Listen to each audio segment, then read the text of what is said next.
Hey,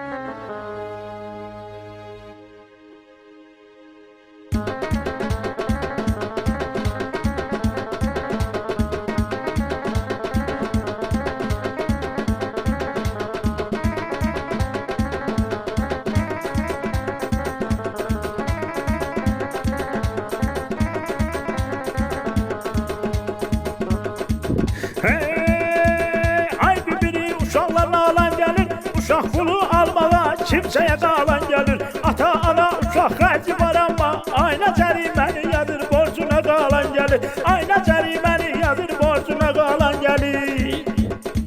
Hey, bu söz gönlüdə sənə xoş gəlir, zəlbət halı gələn gəlir. Ata ana uşaq xərci var amma ayna cəriməni yadır, borcuna qalan gəlir.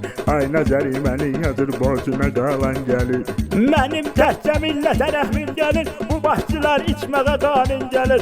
Ata ana uşaq xərci var amma ayna cəriməni yadır, borcuna qalan gəlir. Ayna cəriməni yadır, borcuna qalan gəlir.